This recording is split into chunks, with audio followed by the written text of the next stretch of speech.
Hello students, இப்போ நம்ம வந்து பார்த்தீங்கன்னா நம்மளோட ஆஃப்லைன் கேம்பஸை பார்த்துட்ருக்கோம். எஸ்ஆர்ஜி பாலிடெக்னிக் காலேஜ் சேலத்தில் நம்ம கொடுத்துட்ருக்கோம். சேலத்தில் ஒரு சைலண்டான என்விரான்மெண்ட்டில் நீங்கள் படிக்கணும் அப்படின்னு கேட்டிங்கன்னா இதை விட ஒரு பெஸ்ட்டு கேம்பஸ் எங்கேயுமே இருக்கிறது கஷ்டம் அப்படின்னு தான் நம்ம சொல்லி ஆகணும். நீங்கள் ஃபுல்லாக பார்த்துட்டீங்க. நேச்சர் என்விரான்மெண்ட்லேயும் ப்ளஸ் எந்த ஒரு டிராஃபிக் ஜாம் இந்த மாதிரி சிக்னல்ஸ் எதுவுமே இல்லாமல் ஒரு சைலண்டான ஒரு பிளேஸ் இது கண்டிப்பாக உங்களுக்கு இருக்கும். ஸோ நீங்கள் பார்க்கக்கூடிய கிளாஸ் ரூம் வந்து சீக்கிரமாகவே வந்து ஸ்மார்ட் கிளாஸஸாக மாறப்போகுது. ஸோ நீங்கள் டேரெக்டாக வந்து விசிட் பண்ணி ஒரு டைம் எல்லாமே பாருங்க. ஒரு சைலண்டான ஒரு கிளாஸஸ் இருக்கும், ப்ளஸ் ஒரு எலாபரேட்டான கிளாஸ், ஒரு சின்ன ரூம் கொடுக்காம எலாபரேட்டாகவே கொடுத்துருக்கும். அடுத்து நீங்கள் ஹாஸ்டலையும் பார்க்கலாம். உங்களுக்கு ஹாஸ்டல் பிளாக் கொடுத்துருக்கும். பாய்ஸ் அண்ட் கேர்ள்ஸ் வந்து பார்த்தீங்கன்னா செப்பரேட்டாக ஸ்டே பண்ணுறதுக்கு ஏற்ற மாதிரி தான் உங்களுக்கு ஹாஸ்டல் கொடுத்துருக்கும். அதுவும் எலாபரேட்டாக தான் இருக்கும். ஸோ இதுவும் வந்து பார்த்தீங்கன்னா நீட் அண்ட் க்ளீனாக இருக்கும். நீங்கள் ரூம்ஸ் பார்க்குறீங்க. ஸோ இதில் வந்து பார்த்தீங்கன்னா ஸ்டூடெண்ட்ஸ் வந்து ஒருத்தரோட ஒருத்தர் ஃப்ரெண்ட்லியாக இருக்கிறதுக்கு ஏற்ற மாதிரி ஹாஸ்டல் ரூம் கொடுத்துருக்கோம். கேண்டீன் ஃபெசிலிட்டி கொடுத்துருக்கோம். ஸோ நீங்கள் ஹாஸ்டல் ஜாயின் பண்ணிங்கன்னா உங்களுக்கு எல்லாமே ஒரே பேக்கேஜ் தான் வரும். ஸோ நீட்டாக வந்து பார்த்தீங்கன்னா சாப்பிட்ற இடமும் இருக்குது. நம்ம ஹாஸ்டல் பிளாக் வந்து பார்த்திங்கன்னா காலேஜுக்கு பக்கத்துலேயே இருக்குது. அதனால் எந்த வகையான அலைச்சலும் கிடையாது. ஸோ அதனால் ஸ்க்ரீனில் காட்டக்கூடிய நம்பரை கான்டாக்ட் பண்ணி இப்போயே உங்களோட அட்மிஷன் போட்டுக்கோங்க. Thank you. Hello students, welcome to ஸ்ரீதேஷனல் அகாடமிக்ஸ். ரைட், இந்த வீடியோ வந்து பார்த்தீங்கன்னா ரொம்ப முக்கியமானது. என்டிஏவோட ஒரு சர்வாதிகாரித்தனமான ஒரு போக்கு, நான் டிக்டேட்டர்ஷிப், நான் இப்படி தான் பண்ணுவேன் அப்படின்னு சொல்லிட்டு ஒரு விஷயம் வந்து ரிலீஸ் பண்ணியிருக்காங்க. பட் அது என்னால் ஏற்றுக்க முடியல. அதை பற்றி நம்ம இந்த வீடியோ பற்றி பேசுவோம். ப்ளஸ் வருங்காலத்தில் இதனால நீட் எக்ஸாம் எழுதக்கூடியவங்களுக்கு எந்த அளவுக்கு ப்ராப்ளம் வரும் அப்படிங்கிறத பற்றி நம்ம பேசலாம். ரைட், அதுக்கு முன்னாடி வந்து பார்த்தீங்கன்னா நம்ம யூடியூப்ல ஒரு கமெண்ட் ஒன்று கொடுத்துருந்தாங்கன்னா அது கமெண்ட்ல ரிப்ளை பண்ண முடியாது. ஸோ தட் நம்ம இங்கே கொண்டு வரோம். ரைட், GHSS 20120 சொல்லிட்டு ஒரு நம்பர்ல நம்ம கமெண்ட் வந்துச்சு. இது நான் எக்ஸ்பிளைன் பண்றது நல்ல கமெண்ட் தான் சார். தவறாக சொல்லாதீங்க, அந்த மாணவர்களுக்கு இம்ப்ரூவ்மெண்ட் மார்க் கொடுத்துருக்கலாம் அப்படின்னு சொல்லியிருக்காங்க. இந்த வீடியோ வந்து லாஸ்ட் கிளாஸ்ல ஒரு 2 ஸ்டூடெண்ட்க்கு மட்டும் எக்ஸ்ட்ரா மார்க் கொடுத்தாங்க. அது சரி கிடையாதுன்னு சொன்னதுனால அதுக்கு போட்ட கமெண்ட். இப்பயுமே சொல்றது சரி கிடையாது. ரெண்டாவது, இம்ப்ரூவ்மெண்ட் அப்படிங்கிறது என்ன? ஃபர்ஸ்ட் விஷயம் புரிஞ்சுக்க வேண்டியது, நான் தவறா சொல்லலாமா சார்? கண்டிப்பா நான் தவறா சொல்ல சார். இம்ப்ரூவ்மெண்ட்ங்கிறது நீட்ல கிடையாது. சிம்பிளா சொல்றேன், நான் 2016 இருந்து இப்போ 2024 வரைக்கும் நீட் எக்ஸாம் நடக்கிற எல்லா மார்க் பேட்டர்னும் எனக்கு தெரியும். இம்ப்ரூவ்மெண்ட் அப்படிங்கிற ஒரு விஷயம் கிடையாது. அப்படி இம்ப்ரூவ்மெண்ட் இருந்துச்சுன்னா எந்த ஸ்டூடெண்ட்க்கு இம்ப்ரூவ்மெண்ட் இருக்கு, எதுக்கு இம்ப்ரூவ்மெண்ட் இருக்கு, எதனால இம்ப்ரூவ்மெண்ட் இருக்கு, எல்லாத்துக்குமே இம்ப்ரூவ்மெண்ட் இருக்கா? ஸ்கோர் கார்டுல அந்த இம்ப்ரூவ்மெண்ட்கான ஒரு தனியா ஒரு காலம் வரணும். அப்படி வந்தா மட்டும்தான் அது பேர் ஈக்குவாலிட்டி. நடந்து முடிஞ்ச எக்ஸாம்பிள் ஈக்குவாலிட்டி கிடையாது. அது நேற்று ரிலீஸ் பண்ண நோட்டீஸ்ல இனிமே தெளிவா தெரியுது. நீங்க இந்த வீடியோ பார்த்துருந்தீங்க, தயவு செஞ்சு ஃபுல்லா பாருங்க. நான் என்ன சொல்றேன் அப்படிங்கறத நீங்க புரிஞ்சுக்க ட்ரை பண்ணுங்க. இம்ப்ரூவ்மெண்ட்ங்கிறது நீட்ல கிடையாது. இது போர்டு எக்ஸாம்ல நாங்க படிக்கிறப்பயே வந்து பாத்தீங்கன்னா இம்ப்ரூவ்மெண்ட்ங்கிற கான்செப்ட் எல்லாம் தூக்கிட்டாங்க. அப்ப இம்ப்ரூவ்மெண்ட் அப்படிங்கிறது இந்த மாதிரி எக்ஸாம்பிள் கிடையாதுங்கிறப்போ ஒரு பர்டிகுலர் 2 ஸ்டூடெண்ட் மட்டும் இம்ப்ரூவ்மெண்ட் கொடுத்துருக்காங்களா? கிடையாது. இந்த வீடியோல கிட்டத்தட்ட எவ்வளவு ஆயிரக்கணக்கான மாணவர்களுக்கு வந்து பாத்தீங்கன்னா கொடுத்துருக்காங்க. எல்லாருமே வந்து பாத்தீங்கன்னா நார்மல் ஸ்டூடெண்ட்ஸ் மாதிரி எனக்கு தெரியல, எல்லாமே தெய்வீக குழந்தைகளா இருக்காங்க. அதாவது என்டிஏ தரப்புல கொடுக்குற மார்க் தான் அவங்களுக்கான மார்க் அப்படின்னா மத்தவங்க எல்லாருமே வந்து பாத்தீங்கன்னா அந்த மார்க்கை அச்சீவ் பண்ண முடியல. சரி, ஓகே, நீங்களும் இந்த வீடியோ பாப்பீங்கன்னு நினைக்கிறேன். இப்போ அந்த கமெண்ட்டுக்கான புரிதல் உங்களுக்கு கிடைச்சிருக்கும். இம்ப்ரூவ்மெண்ட் அப்படிங்கிறது நீட்ல கிடையாது. அப்படி இம்ப்ரூவ்மெண்ட் கொடுத்தீங்கன்னா எல்லா மாணவர்களும் தான் இம்ப்ரூவ்மெண்ட் கொடுக்கணும் இல்லையா? அதுக்கான ரூல்ஸ் அண்ட் ரெகுலேஷன் சொல்லணும். பெட்டிஷன் போட்டா அந்த பர்டிகுலர் டிஸ்ட்ரிக்ட் மட்டும் தான் நீங்க கொடுப்பீங்க அப்படின்னு சொன்னீங்கன்னா அது தவறான ஒரு விஷயம். அது ஈக்குவாலிட்டி கிடையாது. சரி, இப்போ வந்து பாத்தீங்கன்னா நீட் வந்து பாத்தீங்கன்னா ஃபர்ஸ்ட் பேஜ்ல சொல்லியிருக்கேன், நாங்க கிட்டத்தட்ட 571 சிட்டில வந்து சக்சஸ்ஃபுல்லா நடத்தி முடிச்சிருக்கோம்னு சொல்லியிருக்காங்க. பட் அதோட ஃபெயிலியர் அவங்க நோட்டீஸ்லயே நமக்கு தெளிவா தெரியுது. ஃபர்ஸ்ட்ல வந்து பாத்தீங்கன்னா அன்ரிசர்வ்டு கேட்டகரிக்கான மினிமம் கட் ஆஃப் வந்து ரிலீஸ் பண்ணிருக்காங்க, ஒரு கிளாரிபிகேஷன் கொடுத்திருக்காங்க. இந்த கிளாரிபிகேஷன் நமக்கு தேவையில்லை, படிச்சு பாத்துக்கங்க. ஆவரேஜா வந்து பாத்தீங்கன்னா வருஷம் அன்ரிசர்வ்டு கேட்டகரியில வந்து பாத்தீங்கன்னா எவ்வளவு பேர் குவாலிஃபை ஆகுறாங்க, அவங்களோட ஆவரேஜ் மார்க் என்ன? 164 பேர் இந்த வருஷம் குவாலிஃபை ஆயிருக்காங்கன்னா அவங்களோட ஆவரேஜ் மார்க் எல்லாத்தையுமே ஆட் பண்ணி அந்த நம்பரால் டிவைட் பண்ணோம்னா 323.55 கொடுத்துருக்காங்க. இதெல்லாம் ஓகே, இதுல பெரிய அளவுக்கு கான்ட்ரவர்சி இல்லை. இதை பத்தி நம்ம பேச வேணாம். இது ஆவரேஜா ஒரு கேட்டகரிக்கு இருக்கு. ஏன்னா அவங்க கொடுத்த ரிசல்ட்ல மிகப்பெரிய அளவுக்கு பிரச்சனை இருக்கப்போ இதெல்லாம் நம்ம பார்த்து பிரயோஜனம் கிடையாது. இப்ப ரெண்டாவது பாருங்க, இதுதான் நம்ம டீட்டெயிலா பார்க்க போறோம். Compensatory marks for loss of time. இங்க ஆரம்பிக்கிறது காமெடி. என்னது இது லாஸ் ஆஃப் டைம்? எங்களுக்கு புரியாத ஒரு விஷயம். நிறைய இதுல வந்து பாத்தீங்கன்னா முக்கியமா அவங்க சொல்லியிருக்காங்க என்னென்னட்டு, பஞ்சாப், ஹரியானா, டெல்லி, சத்தீஸ்கர் இவங்க வந்து பாத்தீங்கன்னா கொஸ்டின் பேப்பர் மாத்தி கொடுத்ததுனால நிறைய டைம் வீணாயிடுச்சா, அவங்க இன்சுலேட்டர் தப்பு பண்ணதுனால இவங்களுக்கு எல்லாம் மார்க் கொடுத்துருக்காங்களா? நல்ல ஜோக்கா இருக்குல்ல. இன்சுலேட்டர் தப்பு பண்ணிருக்காங்க, கொஸ்டின் பேப்பர் லேட்டா கொடுத்துருக்காங்கன்னா அந்த பர்டிகுலர் சென்டருக்கு ரீநீட் நடத்தணும் நெக்ஸ்ட் வீக்ல. ஏன் இதை முன்ன பின்ன என்டிஏ பண்ணது இல்லையா? சிபிஎஸ் எல்லாம் பக்காவா பண்ணி கொடுத்துச்சு. இப்போ என்டிஏவோட இவ்வளவு பெரிய புரிதல் இல்லாம இந்த இதுல வந்து பாத்தீங்கன்னா நாங்க கேஸ் போட்டிருக்காங்க. அந்த கேஸ்க்கு வந்து பாத்தீங்கன்னா ஒரு கொட்டேஷன் கொடுத்திருக்காங்க. அதை பத்தி நம்ம தெரிஞ்சுக்கிட்டோம். இந்த கேஸ் தான் வந்து பாத்தீங்கன்னா இந்த ஆக்ட் படி தான் நாங்க கொடுத்துருக்கோம் அப்படின்னு சொல்றாங்க. இங்க பாத்தீங்கன்னா தெரியும். 13.6/2018 W.B551 ஆஃப் 2018. ஆக்சுவலா இந்த கேஸ் வந்து பாத்தீங்கன்னா ஒரு கிளாட் எக்ஸாம் நினைக்கிறேன். எக்ஸாக்டா வந்து பாத்தீங்கன்னா நேம் கிளாட் எக்ஸாம் தான். கிளாட் எக்ஸாமுக்கு கொடுத்த ஒரு ஆர்டர், ஹைகோர்ட்ல கொடுத்த ஒரு ஆர்டர் என்ன அப்படின்னு கேட்டீங்கன்னா, கிளாட் எக்ஸாம் அது ஒரு லா அட்வொகேட் ரிலேட்டடான ஒரு எக்ஸாம். அதுல வந்து பாத்தீங்கன்னா டைம் இல்லை. அது வந்து பாத்தீங்கன்னா online based computer based exam, CBT computer based test. அந்த கம்ப்யூட்டர் பேஸ்டு டெஸ்ட்டுக்கு தான் நம்ம என்ன பண்ணியிருந்தாங்க, ஓகே கம்ப்யூட்டர் பேஸ்ட் டெஸ்ட்ல லாஸ் ஆஃப் டைம், அதுவும் நமக்கு பத்தி ஃபுல் டீட்டெயில் தரல. இவங்க ஜஸ்ட் அந்த ஒரு ஆர்டர் லைன் பற்றி கொடுத்துட்டாங்க. அங்க கொடுத்தது இது NEET entrance, medical entrance, 200 question, offline exam. அப்ப அங்க நடந்த விஷயத்த இங்க வச்சு மேட்ச் பண்றாங்க. சிம்பிளான விஷயம் தப்பு பண்ணிட்டாங்க. என்டிஎஸ் சைட்ல மிகப்பெரிய தப்பு நடந்துருச்சு. பட் அதை மறைக்கிறதுக்கு நாங்க இதை தான் பயன்படுத்தணும் அப்படின்னு சொல்றாங்க. சரி, அப்ப கிரேஸ் மார்க் கொடுத்தாங்க.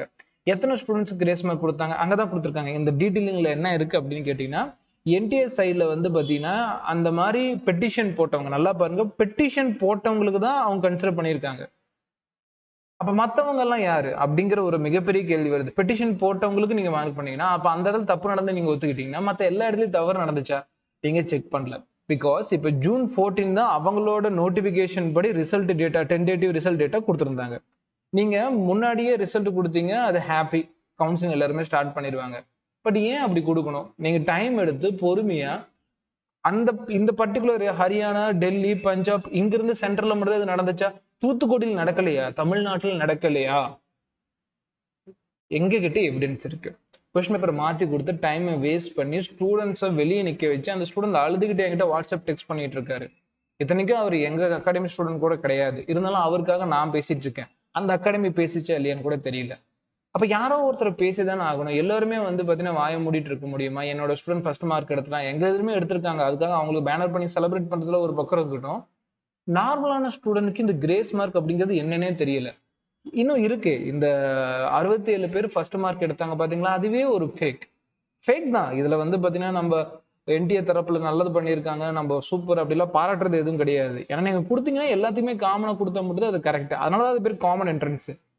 இப்ப நேஷனல் லெவல்ல நீட்டுங்கிறது ஒரு அது மாதிரி காமன் என்ட்ரன்ஸ் தானே. இது வரைக்கும் நடக்காத விஷயம் இப்ப திடீர்னு நடந்துச்சு. இதை நம்ம ஏத்துக்க ஆரம்பிச்சோம்னா இது அப்படியே ஜேஇக்கு தொடரும், நெட் எக்ஸாமுக்கு தொடரும், மற்ற எல்லா எக்ஸாமுக்கும் வந்து பாத்தீங்கன்னா ஒரு குறிப்பிட்ட பர்சனுக்கு வந்து சடனா மார்க் பூஸ்ட் ஆயிருக்கும். ஏன்னா அவன் பெட்டிஷன் போட்டிருக்கான், அவனுக்கு கிரேஸ் மார்க் கொடுத்துருக்கான்னு சொல்லிட்டு ஒரு ரீசன் கொடுப்பாங்க. அப்ப நான் போய் பெட்டிஷன் போடுறேன், அப்ப என்னோட சிசிடிவி கேமரா செக் பண்ணுவாங்க, அப்ப எனக்கு மட்டும் மார்க் வரும். அப்ப மற்ற ஸ்டூடெண்ட்ஸ் எல்லாம் பெட்டிஷன் போட முடியாத ஸ்டூடெண்ட்ஸ் என்ன பண்ணுவாங்க, ஓகே அவங்களோட நிலைமை இதுதான், அவங்க பெட்டிஷன் போடல, அவங்களுக்கு மார்க் தரல அப்படிம்பாங்க. ரைட். இதை வந்து பாத்தீங்கன்னா மறுபடியும் சொல்றாங்க, நாங்க சிசிடிவி ஃபுட்டேஜ் வச்சு அனலைஸ் பண்ணோம், அங்க இருக்கக்கூடிய எக்ஸ்பர்ட்ஸ் வச்சு அனலைஸ் பண்ணீங்க. சந்தோஷம், அனலைஸ் பண்ணீங்கல்ல. எழுதுன 23 லட்சம் பேர் கீழே அந்த டேட்டாவும் மறுபடியும் அவங்க மென்ஷன் பண்ணியிருக்காங்க. நாங்க எப்படி டாப்பரை சூஸ் பண்ணோம் அப்படிங்கிறது. சொன்ன ரெண்டாவது பாயிண்ட்ல லாஸ் ஆஃப் டைமுக்கு நாங்க 718 எடுத்தவங்களுக்கு loss of time compensate mark கொடுத்தோம், 719 எடுத்தவங்களுக்கும் மார்க் கொடுத்தோம்னு சொன்னதெல்லாம் ஏத்துக்கவே முடியாது. அதோட ரொம்ப முக்கியமானது பாருங்க, compensated for the loss of time and the reversed mark of such candidate vary from -20 to 720 marks. அதாவது இந்த மாதிரி நாங்க டைம் இல்லாம போனவங்களை வந்து பாத்தீங்கன்னா எப்படி கால்குலேட் பண்றோம் அப்படின்னு கேட்டீங்கன்னா அதுக்கு ஒரு கிரிட்டேரியா கொடுத்துருக்கான். சும்மா அப்படி ஒரு கிரிட்டேரியா. என்ன கிரிட்டேரியானா அவன் ஆன்சரிங் எஃபிஷியன்சி, அவனோட டைம் லாஸ்ட், அவனோட மெக்கானிசம், அவனோட ஃபார்முலா எஸ்டாபிலிஷன், இதெல்லாம் நாங்க கால்குலேட் பண்ணி தான் கொடுத்துருக்கோம்னு சொல்றாங்க. எப்படி? ஒரு சிசிடிவி கேமராவில் வந்து பாத்தீங்கன்னா அவனோட ஸ்டூடெண்டோட ஃபேஸ் தெரியும், அவன் பக்கத்துல உட்காந்து ரெக்கார்ட் பண்ணலையே அவன் எவ்வளவு வேகமா கொஸ்டின் பண்றான், அவனோட ஐக்யூ லெவல் என்ன இருக்கு அப்படின்ட்டு. சரி, ஃபர்ஸ்ட் ஆஃப் ஆல் நீங்க ஐக்யூ லெவல் அதிகமா இருக்குதான் மார்க் கொடுக்கணும், நீட் என்ட்ரன்ஸே வேணாம், உட்காந்து எல்லாத்துக்குமே பர்சனலா இன்டர்வியூ எடுக்கலாம். எல்லாத்துக்குமே சம வாய்ப்பு கொடுக்கக்கூடிய ஒரு என்ட்ரன்ஸ்ல ஒரு பர்டிகுலர் ஸ்டூடெண்ட்ஸ்க்கு எஃபிஷியன்சி நல்லா இருக்கு, பட் அவனுக்கு டைம் போயிடுச்சு, நாங்க அதனால தான் மார்க் கொடுத்தோம் அப்படின்னு சொல்றதெல்லாம் ஏத்துக்க முடியாத ஒரு பாயிண்ட். இது என்டிஏவோட சர்வாதிகாரத்தனத்தை தான் நம்ம காட்டுது. நாங்க இந்த ஆக்ட் படி கொடுத்தோம்னு சொல்லியிருக்காங்க. அவங்க பண்ண வேண்டிய விஷயம், இவங்களுக்கு கொடுத்தாங்கன்னா மத்தவங்களும் கேட்பாங்க, அப்ப அவங்களுக்கு ஏன் கொடுக்கணும், கட் ஆஃப்ல இவ்வளவு பெரிய வித்தியாசம் இருந்துச்சு, அதை ஏன் நாங்க ஏத்துக்கணும் அப்படின்னு சொல்லிட்டு வந்து பாத்தீங்கன்னா ஒரு மேம்போக்குத்தனமா இருக்காங்களே தவிர்த்து இது என்டிஏ தரப்புல ஏத்துக்க முடியாது. இப்ப என்டிஏ பண்ணக்கூடிய இந்த தவறுகள்லாம் எங்க வரும் அப்படின்னு கேட்டீங்கன்னா நீட் எக்ஸாம் தான் விளையும். இதை பத்தி புரிதல் இல்லாதவங்க இப்ப ஆரம்பிச்சிட்டாங்க ஆல்ரெடி. நீட் எக்ஸாம் வேணாம், நான் அப்பயே சொன்னேன்னு சொல்லிட்டு ஒரு கூட்டம் ஆரம்பிச்சிருச்சு. இங்க என்டிஏ பண்ண தவறுக்கு நீட் எக்ஸாம் பலிக்கடை ஆகுது. ஸோ அப்ப என்டிஏ வந்து பாத்தீங்கன்னா வரக்கூடிய காலங்களில் அதை மாத்திக்குவாங்களான்னா அதுக்கான ஒரு சென்டென்ஸ் கூட இந்த பேப்பர்ல இல்லை. நம்ம என்டிஏவை டிபெண்ட் ஆகி தான் இருக்கும், என்டிஏவை ரெஸ்பெக்ட் பண்றோம், ஆனா அவங்க அதை நம்மள பண்ணல. அதுதான் இங்க என்னோட ஒரு ஆதங்கமா இருக்கு. சரி, ரைட்டு. டாப்பர்ஸ் எல்லா இதுலயுமே வந்திருக்காங்க, பட் பெரிய பெரிய அகாடமிஸ் எல்லாம் இதை பத்தி பேசாமையே இருக்காங்க. எனக்கு அது புரிதலும் இல்லை, ஏன் பேசாம இருக்காங்க, இவ எப்படி ஒரு பர்டிகுலர் ஸ்டூடெண்ட்ஸ்க்கு மட்டும் கொடுக்கலாம். இப்ப அதை பார்த்தலாம். டாப்பர்ஸ் இன் நீட் 2024. அடுத்து வந்து பாத்தீங்கன்னா மிகப்பெரிய அளவுல நமக்கு புரிதல் இல்லாத ஒரு விஷயத்தை கொடுத்துருக்காங்க. 2023 மட்டுமே 20 லட்சம் பேர் எழுதுனாங்களாம். ஆனா 2024 எழுதுனவங்க 23,33,297 பேர். எஸ், ஒரு 2.5 லட்சம் பேர் அதிகமா எழுதிருக்காங்க. பட் இது வருஷம் நடந்திருக்கு. நம்ம கிட்ட ஆல்ரெடி ப்ரீவியஸ்ல டேட்டா இருக்கு, போய் பாருங்க. வருஷம் 1 லட்சம் 2 லட்சம் இன்க்ரீஸ் ஆகுது. ஆனா அப்போ எப்பயுமே டாப்பர்ஸ்ல 67 பேர் ஃபுல் ஸ்கோர் எடுக்கல. லாஸ் ஆஃப் டைம் கான்செப்ட் கிடையாது. அப்பயுமே இந்த மாதிரி கொஸ்டின் பேப்பர் வந்து டிலே ஆன இஷ்யூஸ் இருக்கு. அப்பயுமே ரீநீட் எழுதுன இது இருக்கு. அப்பெல்லாம் பிரச்சனை வராம இப்ப ஏன் நம்ம அதை பத்தி பேசுறோம் அப்படின்னு கேட்டீங்கன்னா, அப்ப நடந்தப்ப யாருக்குமே இந்த மாதிரி ஒரு குறிப்பிட்ட மாணவர்களுக்கு மட்டும் நாங்க கிரேஸ் மார்க் கொடுத்ததா சரித்திரமே இல்லை. ஆனா இப்ப நடந்திருக்கு, அதனாலதான் இது பேசுறோம். இப்ப என்ன சொல்றாங்கன்னா 2023 20 லட்சம் பேர் எக்ஸாம் எழுதிருக்காங்க, 2024 23 லட்சம் பேர் எக்ஸாம் எழுதிருக்காங்க. அதனால நாங்க என்ன பண்றோம் அப்படின்னு கேட்டீங்கன்னா, மார்க்க அதிகமாயிடுச்சு, நம்பர் ஆஃப் ஸ்டூடெண்ட்ஸ் அதிகமானதுனால ஐ ஸ்கோரும் அதிகமாயிடுச்சுங்கிறாங்க. ஓகே, இது நம்பர் ஆஃப் ஸ்டூடெண்ட்ஸ் இல்ல, நம்பர் ஆஃப் குவாலிஃபைடு ஸ்டூடெண்ட்ஸ் ஆயிருந்தா நான் கண்டிப்பா கட் ஆஃப் கன்ஃபார்ம் இன்க்ரீஸ் ஆகும், எல்லாமே அதிகமாயிடுச்சு. இதை ஓரளவுக்கு தான் ஏத்துக்க முடியும். நினைச்சிருந்தா இவ்வளவு பெரிய இன்க்ரீஸ், இவ்வளவு பெரிய சில ஆவரேஜ் அது இன்க்ரீஸ் ஆகும், வருஷம் அடுத்த வருஷமே இது கொஞ்சம் இன்க்ரீஸ் ஆகும். ஏன்னா ரிப்பீட்டர்ஸ் அதிகமாவாங்க. ஸோ அதனால இந்த நம்பர்லாம் இன்க்ரீஸ் அதெல்லாம் ரொம்ப காமன். உங்களுக்கு இது அதிகம் அப்பயே தெரிஞ்சிருக்கு அப்படிங்கிறது இப்ப நல்லாவே தெரியுது. அதிகம் தெரிஞ்ச கொஸ்டின் பேப்பரை நீங்க கொஞ்சம் டிஃபிகல்ட்டா வச்சிருக்கலாமே, வைக்கல. இது ஈவன் இந்த பேப்பர் மாடரேட் தான், மாடரேட்ல இவ்வளவு ஹை ஸ்கோரபிள் எப்படிங்கிறது தான் எங்களுக்கு இன்னுமே புரியாத ஒரு பாயிண்டா இருக்கு. இட்ஸ் ஓகே, அதை பத்தி ரீசன் தான் இன்னும் அடுத்தடுத்த பாயிண்ட்ல கொடுத்துருக்காங்க. நம்பர் ஆஃப் ஸ்டூடெண்ட்ஸ் அதிகமானதுனால நம்பர் ஆஃப் ரிசல்ட் அதிகமாயிடுச்சுங்கிற கான்செப்ட் ஏத்துக்க முடியாது. அதெல்லாம் எந்த ஒரு எக்ஸாம்லும் நடக்காது. இப்ப டிஎன்பிசில வருஷம் 24 லட்சம் பேர் மேல எழுதி 25 லட்சம் பேர் எழுதுறாங்க. அதுக்காக 20 லட்சம் பேருக்கு வந்து பாத்தீங்கன்னா போஸ்ட் கிடைக்குதா? 25 பேருக்கு சேம் மார்க் வருதா? இல்ல. அப்போ ஒரு என்ட்ரன்ஸ் எக்ஸாம்ல நம்பர் ஆஃப் ஸ்டூடெண்ட்ஸ் அதிகமாயிட்டாங்க, அதனால நம்பர் ஆஃப் குவாலிஃபைடு கேண்டிடேட் அதிகமாயிட்டாங்கன்னு சொல்லவே முடியாது. அது வந்து பாத்தீங்கன்னா இது வரைக்கும் நடந்ததில்லை. இவங்க சொல்ற ரீசன், இப்ப இவங்க சொன்ன எந்த ரீசனுமே இது வரைக்கும் எந்த ஒரு என்ட்ரன்ஸ் நடக்கல அப்படிங்கிறதுனாலதான் நம்ம இதை கேட்கிறோம். சரி, அடுத்து பாருங்க. என்டிஏ வந்து பாத்தீங்கன்னா 13,377 பேர் வந்து ஒரு கொஸ்டின் சேலஞ்ச் பண்ணியிருந்தாங்களா. அது நியூ என்சிஆர்டி ஓல்டு என்சிஆர்டி கொஸ்டினுக்கு டிஃபரெண்ட் ஆனதுனால கிரேஸ் மார்க் கொடுத்துருக்கோம். தப்பு இல்லை, கொடுத்துதான் ஆகணும். அது உங்க தப்பு. ஆட்டம் பெஸ்ட் கொஸ்டின் நம்ம ஆல்ரெடி டிஸ்கஸ் பண்ணியிருக்கோம். நீங்க பாருங்க, 2 வீக்ஸ் முன்னாடி இதெல்லாம் டிஸ்கஸ் பண்ணியிருக்கோம். Old NCERT new NCERT questions. அதுக்கு வந்து பாத்தீங்கன்னா அவங்க மேல தப்பு இருந்திருக்கு, அதனால அவங்க என்ன பண்ணிருக்காங்கன்னா கிரேஸ் மார்க் கொடுத்துருக்காங்க. ஆமா, அது உங்க தப்பு, நீங்க கொடுக்குறீங்க. ஏதோ பெரிய மனுஷ தன்மையில இத்தனை பேர் நாங்க சேலஞ்ச் பண்ணாங்க, அதனால நாங்க மத்த கொஸ்டின்ஸ் பத்தில வாய் திறக்கவே இல்லையே. இந்த ஒரு கொஸ்டின் மட்டும் தான் சேலஞ்ச் வந்திருக்கு. சரி, அதுக்கு அப்பயுமே நீங்க கிரேஸ் மார்க் எல்லாம் கொடுக்கல, ஃபர்ஸ்ட் ஆப்ஷன் தேர்ட் ஆப்ஷன் தான் கொடுத்துருக்கீங்க. இது எழுதுனாதான் ரைட்டு அப்படிங்கிற மாதிரி கொடுத்துருக்கீங்களே தவிர்த்து கிரேஸ் மார்க்லாம் நீங்க தரல. ஸோ அதனால இதுல நீங்க பெருமையா சொல்லிக்கிறதுக்கு எதுவுமே கிடையாது. கிரேஸ் மார்க்னா அதை அட்டன் பண்ணவங்க பண்ணாதவங்க எல்லாத்துக்குமே மார்க் கொடுத்துருக்கணும். வேணாம் இதை பண்ணி எவ்வளோனா இந்த ஒரு கொஸ்டினால பெரிய ரிசல்ட் மாறாது. ஏன்னா இதுக்கு ப்ரீவியஸ் இயர்ல நிறைய கிரேஸ் மார்க் கொடுத்துருக்காங்க, 2-3 கொஸ்டின்ஸ்க்குலாம் கொடுத்துருக்காங்க, அப்போ கூட இவ்வளவு பெரிய கட் ஆஃப் ஏறல. அதனால இது கிரேஸ் மார்க் கொடுத்தாலும் பெரிய கட் ஆஃப் ஏறல. ஆனா இது 1-3ன்னு நீங்க வெறும் இதை 2 அட்டன் பண்ணாதான் மார்க் கொடுப்பேன்னு சொல்லியும் இவ்வளவு கட் ஆஃப் வந்திருக்கு. இத்தனை பேர் ஸ்கோர் பண்ணியிருக்காங்க, 711க்கு மேல 100 பேர் வந்திருக்காங்க அப்படின்னா டவுட்டபிள். அடுத்தது இங்க வருது பாருங்க. இதனாலதான் வந்து என்டிஏவோட சர்வதேச தரப்போக்குன்னு நம்ம சொல்றோம். 67 கேண்டிடேட்ஸ் ஃபுல் ஸ்கோர் பண்ணியிருக்காங்க. ஓகே, நமக்கு தெரிஞ்சது தான், ஆனா இன்னுமே டவுட் தான். அதுல 44 ஸ்டூடெண்ட்ஸ்க்கு இந்த பிசிக்ஸ்ல இருந்து கேட்ட கொஸ்டினுக்கு நாங்க ஃபுல் மார்க் கொடுத்துருக்கோம்னு சொல்றாங்க. 44 கேண்டிடேட். சரி, ஓகே. 44 ஸ்டூடெண்ட்ஸ் ஜென்யூனா எழுதிருக்கிற வாய்ப்பு இருக்கு. ஏன்னா பேப்பர் வந்து ப்ரிடிக்டபிள் பேப்பர், ஒரு 44 டாப்பர்ஸ் வருது. ஆனா ஒரு 6 பேர் இங்க ஆரம்பிக்கிறாங்க. ஒரு 6 பேருக்கு நாங்க compensatory mark for loss of time கொடுத்து 720 ஆக்கணும்னு சொல்றாங்க. புரியுது எல்லாத்துக்குமே? ஒரு 6 பேருக்கு வந்து பாத்தீங்கன்னா அந்த லாஸ் ஆஃப் டைம் கான்செப்ட் வச்சு நாங்க ஃபுல் மார்க் கொடுத்தோங்க. இது இம்ப்ரூவ்மெண்ட் மார்க் கிடையாது, இது காம்பன்சேட்டரி மார்க். என்ன காம்பன்சேட் பண்ணீங்க? அவன் பெட்டிஷன் போட்டிருக்கான், அதனால அவனோட சிசிடிவி கேமரா செக் பண்ணீங்க, போட்டீங்க. அப்ப காம்பன்சேட்டரி மார்க் வந்து பாத்தீங்கன்னா இதுல எத்தனை பேர் அனுபவிச்சிருக்காங்க அப்படிங்கிற லிஸ்ட் இருக்கு, காட்டுறேன். இந்த இடத்துல பாருங்க. 1563 பேர். சூப்பர்ல. இந்த 1563 தெய்வ குழந்தைகளும் இப்ப கிரேஸ் மார்க் வாங்கியிருக்காங்க. மீதி இங்க பாருங்க, இந்த இடத்துல பாருங்க, 23,33,297 பேர்ல ஒரு 1500 பேர் தூக்கிட்டு நம்ம கிட்டத்தட்ட 23,31,1000 பேர் 23,31,1000 பேர். இப்ப இவங்க எல்லாம் யாரு? இவங்களுக்கெல்லாம் பெட்டிஷன் போடல, அதனால அங்க மார்க் தள்ளம்பிங்களா? என்ன ஒரு தவறான ஒரு போக்கு என்டிஏவோடது அப்படின்னு நம்ம பார்க்கணும். கோபத்தை ஏற்படுத்தக்கூடிய போக்கு இதுதான். அப்ப மத்த குழந்தைங்களோட நிலைமெல்லாம் என்ன? இப்ப இவங்க பெட்டிஷன் போட்டாங்க, நாங்க அதனால இவங்க சிசிடிவி கேமரா செக் பண்ணோம் அப்படின்னு. நீங்க 23 லட்சத்தையும் செக் பண்ணணும்னு சொல்லவே முடியாது. ஏன்னா ஒரு மாசத்துல 23 லட்சம் ஸ்டூடெண்ட்ஸ், ஒரு நாளைக்கு 1 லட்சம் ஸ்டூடெண்ட்ஸ் உட்காந்து அவங்க 3 மணி நேரம் பாத்தீங்கன்னா எத்தனை பேர் பார்க்க முடியும்? வாய்ப்பே இல்லை. அப்போ பெட்டிஷன் போட்ட ஒரு 1563 பேர் மட்டும் தான் நீங்க செக் பண்ணிருக்கீங்க. மத்த யாருக்குமே நீங்க செக் பண்ணல. அப்ப மத்தவங்களுக்கு லாஸ் டைம் ஆனா லாஸ் ஆனா என்ன, லாஸ் ஆகலாம் என்ன? தூத்துக்குடியில் நடந்திருக்கு, நீங்க வெளியே எங்கேயும் பேச முடியாது. தூத்துக்குடியில 2 ஸ்கூல்ல நடந்திருக்கு, அவங்களுக்கு பத்திலாம் நீங்க வாய் பேசவே இல்லை. அப்ப அவங்களுக்கு நாங்க கிரேஸ் மார்க் கொடுத்தோம் அப்படின்னு சொன்னீங்கன்னா எங்களுக்கு அதுக்கான எவிடன்ஸ் என்ன? இந்த 1563 பேர் யாரு, எந்த ஸ்டேட்டை சேர்ந்தவங்க, மார்க் எவ்வளவு கொடுத்தீங்க? அப்படி கொடுக்கலாமா? நீங்க கொடுக்கவே கூடாது. ரீநீட் தான் நடத்திருக்கணும். ரீநீட் நடத்தி ஒரு ஈக்குவாலிட்டியை காட்டியிருக்கணுமே தவிர்த்து இவங்களுக்குன்னு கிரேஸ் மார்க் கொடுத்து இவங்களை மேல புஷ் பண்ணி தள்ளி விட்டுருக்கீங்க. இதனால நல்லா படிச்சவன் அவன் மார்க் எடுத்து கீழே நின்னுட்டான். இதை நீங்க ஏத்துக்கலனா அடுத்த வருஷம் இந்த 1500ங்கிறது 5000 மாறும். 5000 பேருக்கு டைம் பத்தல, பெட்டிஷன் போட்டாங்க, நாங்க அதனால மார்க் அதிகமா கொடுத்துட்டோம்.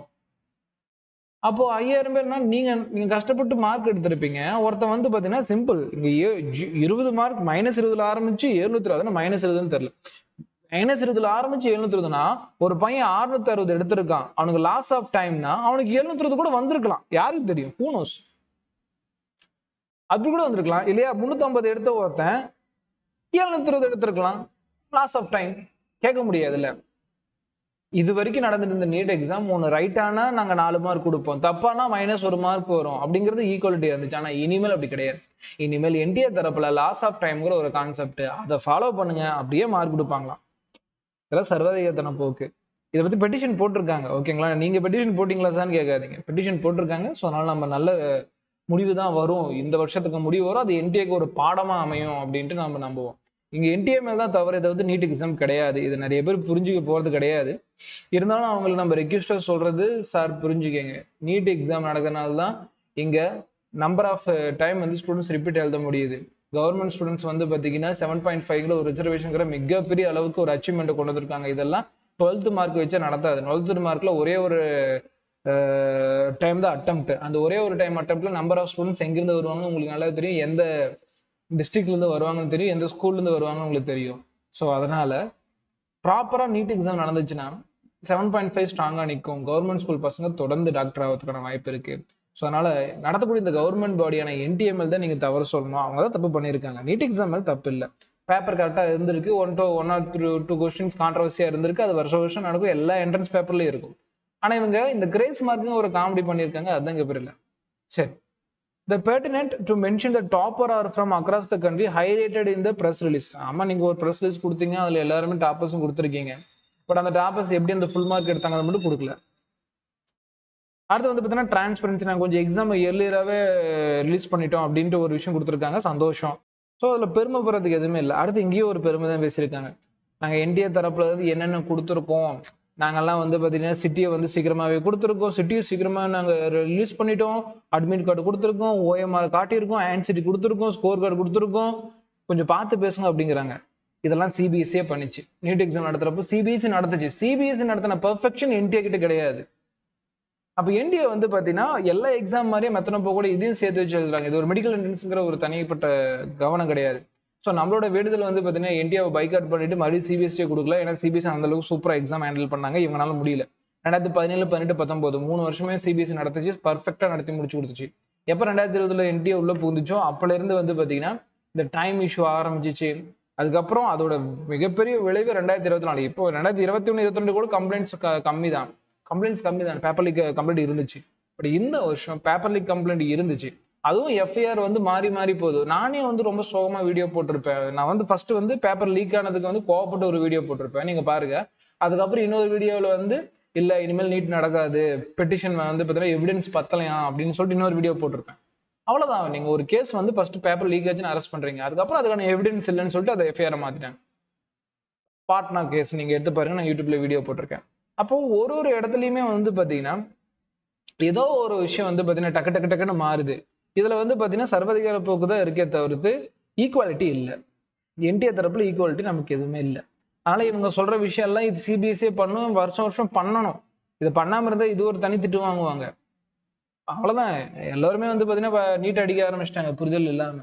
ஸோ இனிமே வரக்கூடிய நாட்கள்ல நீட் எக்ஸாமுக்கு என்டிஏ நிறைய ரெகுலேஷன் கொண்டு வரணும் அப்படிங்கிறது ரெக்யூஸ்ட். அவங்களை டிபெண்ட் ஆயிருக்கும் அப்படிங்கிறதுக்காக இப்படி ஒரு மெத்தனை போக்கோட ஏத்துக்க முடியாத ஒரு நோட்டீஸ் கொடுத்துருக்காங்க. மேற்கொண்டு பார்க்கலாம் என்னென்ன கொடுத்துருக்காங்கன்ட்டு. அடுத்து வந்து பாத்தீங்கன்னா கேஸை பத்தி ஒரு டீட்டெயில் கொடுத்துருக்காங்க. என்னன்னா அவங்க ஏத்துக்கல, அவங்க ஒரே ஒரு விஷயத்த மட்டும் ஏத்துக்கிறாங்க, இம்பர்சனேட்டர்ஸ் அப்படின்னு. இம்பர்சனேட்டர்ஸ்னா எக்ஸாமா ஆள் மாற்றம் பண்ணி எழுதுனாங்கல்ல, ஒரு ஸ்டூடெண்ட் பதில் இன்னொரு ஸ்டூடெண்ட் வந்து எழுதிருப்பான், அவனை மாதிரி ஆளுங்களை அரெஸ்ட் பண்ணியிருப்பாங்க, அந்த ஸ்டூடெண்ட்ஸை மட்டும் நாங்கள் பனிஷ் பண்றோம் அப்படிங்கிறத மட்டும் ஏத்துட்டாங்களே தவிர்த்து சோசியல் மீடியாவில் பேப்பர் லீக் ஆனதுக்கான எவிடன்ஸ் எதுவுமே பத்தல. உண்மைதான், சோசியல் மீடியா ரிலீஸ் ஆனது வந்து பார்த்தீங்கன்னா எந்த ஒரு எவிடன்ஸும் ஏத்துக்கிற மாதிரி இல்லை. நீங்க இதுல பாத்தீங்கன்னா அவங்க சொன்னது உண்மையா தான் இருக்கும். ஏன்னா என்டிஏ தரப்புல வந்து பாத்தீங்கன்னா அவங்க சொன்ன எந்த பாயிண்ட் ஏத்துக்க முடியும். பேப்பர் லீக் ஆனதுக்கான எவிடன்ஸ் இல்லை. எனக்கு தெரிஞ்ச வரைக்கும் டெலிகிராம்ல வந்தது எடிட்டட் வெர்ஷன் தான். நிறைய இடத்துல வந்து எடிட் ஆன வெர்ஷன் தான் இருக்கே தவிர்த்து ஸ்ட்ராங்கா ப்ரூஃப் இல்லை. நிறைய பேர் வந்து கால் ரெக்கார்டிங்ஸ் காட்டுறாங்க இப்படி பேசியிருக்கோம் அப்படின்ட்டு. பட் ஆனா அதுக்கான எவிடன்ஸும் இல்லை. யார் பேசினா, எப்ப பேசினா, டைம் என்ன, டேட் என்ன, எதுவுமே தெரியாது. பட் பேப்பர் லீக் ஆனதுக்கான எவிடன்ஸ் நம்ம கிட்ட கிடையாது. ஸோ அதனால இந்த ஒரு பாயிண்ட ஓரளவுல ஏத்துக்கலாம், ஏன்னா அவங்ககிட்ட அந்த எவிடன்ஸ் இல்லை அதனால. பட் அதை பத்தி நாங்க கேஸ் நடத்துறோங்கிறாங்க, அப்புறம் ஏன் ரிசல்ட் ரிலீஸ் பண்ணாங்கிற மிகப்பெரிய கேள்வி இருக்கு. பேப்பர் லீக்குக்கு வந்து பாட்னாவில் கேஸ் இருக்கு, பட் அந்த கேஸ்க்கு என்ன ஆர்டர் வந்துருச்சா இல்லை. பட் ஆனா அந்த ரிசல்ட் வந்துருச்சு, ரொம்ப ஃபாஸ்டா இருக்காங்க. இதுதான் என்டிஆரோட சர்வாதிகாரத்தனம்னு சொல்றோம். ஒரு இடத்துல கேஸ் நடந்துட்டு இருக்கு, பேப்பர் லீக் ஆச்சா இல்லையான்னு சொல்லிட்டு. பட் சடனா வந்து பார்த்தீங்கன்னா ரிசல்ட் ரிலீஸ் பண்றாங்க. ரிசல்ட் ரிலீஸ் பண்ணா இப்போ எல்லா கவர்மெண்ட்டும் வந்து அவங்க கவுன்சிலிங் ஆரம்பிச்சிருவாங்க. மணிப்பூர்ல ஆரம்பிச்சாச்சு, அடுத்து தமிழ்நாடுல இன்னும் ஒரு 2-3 டேஸ்ல ஆரம்பிக்க போறாங்க. அப்போ ரீநீட்டுக்கு வாய்ப்பே கிடையாது. அப்போ ரீநீட் சம்திங் நமக்கு இல்லை அப்படின்னா இந்த ஒரு பர்டிகுலர் வேங்கிறது நமக்கு கிடையாது அப்படிங்கிறத புரிஞ்சுக்கணும். இதோட வந்து பார்த்தீங்கன்னா இந்த வீடியோ நம்ம கன்க்ளூட் பண்ணிக்கலாம். இதை பத்தி எக்ஸ்ட்ரா பேச வேணாம். இன்னும் வரக்கூடிய டைம்ல வந்து என்டிஏ நிறைய ரெகுலேஷனை சொல்லணும். பிளஸ் இந்த வருஷம் நடந்து வந்து பார்த்தீங்கன்னா ஏத்துக்க முடியாத ஒரு விஷயம், அதுக்கான ரெகுலேஷனை கொண்டு வரணும். இல்லையா ரேங்க் லிஸ்ட்டை ரீசஃபில் பண்ணி ரிலீஸ் பண்ணால் அதுக்கான வாய்ப்பு இல்லை, அதுக்கான டைம் இல்லை. அவங்க ஒரு முற்போக்குத்தனமாக போக போகிறாங்க அப்படிங்கிறது நமக்கு தெரிஞ்சு போச்சு. ஸோ வரக்கூடிய நாட்களில் நம்ம அதுக்கேற்ற மாதிரி அடாப்ட் ஆகி நல்லா படிக்கணும் அப்படிங்கிறத மட்டும் ஞாபகம் வச்சுக்கிங்க. பட் இன்னுமே நமக்கு நிறைய கேள்விகள் இருக்குது. இதை பற்றி பேச வேண்டியவங்க ஏன் பேசாமல் இருக்காங்க அப்படிங்கிற ஒரு மிகப்பெரிய கேள்விகள் இருந்தாலும் இதை கடந்து போக வேண்டிய ஒரு சுச்சுவேஷன் தள்ளப்படுறோம். வரக்கூடிய நாட்களில் நல்லா படிங்க, ஃபுல் ஸ்கோர் எடுக்க ட்ரை பண்ணுங்க. ஏன்னா இன்னைக்கு காம்படிஷன் அந்த மாதிரி ஆயிடுச்சு. இந்த கிரேஸ் மார்க்குங்கிற காமெடி எல்லாம் அடுத்த வருஷம் நடக்காது, அப்படிலாம் விடவும் முடியாது. இதை பத்தி இனிமேல் நிறைய பேர் பேச ஆரம்பிச்சிட்டாங்க. ஸோ அதனால இது நெக்ஸ்ட் இயர் நடக்காது அப்படிங்கிறதுக்கு வந்து பார்த்தீங்கன்னா நம்ம சைட்ல இருந்து நம்ம என்ஷூர் பண்ணிக்கலாம் அப்படின்னு சொல்லிட்டு இந்த வீடியோ நம்ம வந்து பார்த்தீங்கன்னா கன்க்ளூட் பண்ணலாம். இதை பத்தி உங்களுக்கு கமெண்ட் இருந்துச்சுன்னா, நம்ம கிட்ட கமெண்ட் கேட்டவங்களுக்கும் சரி, யாராவது ஹார்ட் பண்ற மாதிரி பேசியிருந்தோம்னா, அப்படி நம்மளுடைய இன்டென்ஸ் அது கிடையாது. நம்மளுடைய இன்டென்ஸ் வந்து பார்த்தீங்கன்னா என்டிஏ மேல இருக்கக்கூடிய ஒரு ஏமாற்றத்தனம் தான். அதனால தான் வந்து பார்த்தீங்கன்னா கொஞ்சம் ஹார்ஷா பேசுன மாதிரி இருக்குமே தவிர்த்து நம்ம யாரையுமே ஹார்ஷா பேசணும்னு அவசியம் இல்லை. யாராவது புண்படுத்துற மாதிரி பேசுனா, எக்ஸப்ட் என்டிஏ வந்து யாராவது புண்படுத்துற மாதிரி பேசுறதுன்னா நம்ம சாரி கேட்டுக்கலாம். சரிங்களா? இதோட இந்த வீடியோ முடிச்சுக்கலாம். உங்களுக்கு இந்த வீடியோ பத்திக்கான தாட்ஸை மறக்காம கமெண்ட் பண்ணுங்க. தேங்க்யூ.